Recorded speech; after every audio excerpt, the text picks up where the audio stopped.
اعوذ باللہ من الشیطان الرجیم بسم اللہ الرحمن الرحیم۔ حضرت علی ابن حسین امام سجاد علیہ الصلاۃ والسلام کا مجموعہ دعا صحیفہ کاملہ اور اس کی دعا نمبر 11۔ اے وہ ذات جس کی یاد کرنے والوں کے لیے سرمایہ عزت، اور اے وہ ذات جس کا شکر گزاروں کے لیے وجہ کامرانی، اے وہ ذات جس کی فرما برداروں کے لیے ذریعہ نجات ہے۔ رحمت نازل فرما حضرت محمد صلی اللہ علیہ وآلہ وسلم اور ان کی آل پر، اور ہمارے دلوں کو اپنی یاد میں اور ہماری زبانوں کو اپنے شکریہ میں اور ہمارے اعضاء کو اپنی فرما برداری میں مصروف رکھ، کہ ہر یاد، ہر شکریہ اور ہر فرما برداری سے تو بے نیاز کر دے۔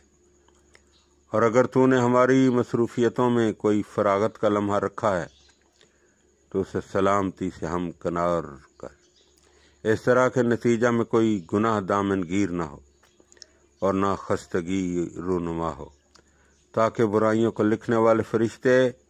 اس طرح پلٹیں کہ نام اعمال میں ہماری برائیوں کے ذکر سے خالی ہوں، اور نیکیوں کو لکھنے والے فرشتے ہماری نیکیوں کو لکھ کر مسرور و شاداں واپس ہوں۔ اور جب ہماری زندگی کے دن بیت جائیں اور سلسلہ حیات قطع ہو جائے اور تیری بارگاہ میں حاضر ہونے کا بلاوا آ جائے، جسے بہرحال آنا ہے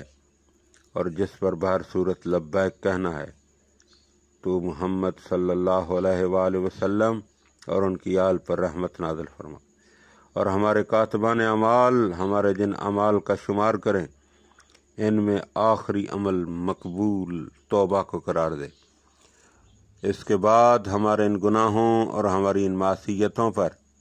کہ جن کے ہم مرتکب ہوئے ہیں سرزنش نہ کرے، اور جب اپنے بندوں کے حالات جانچے تو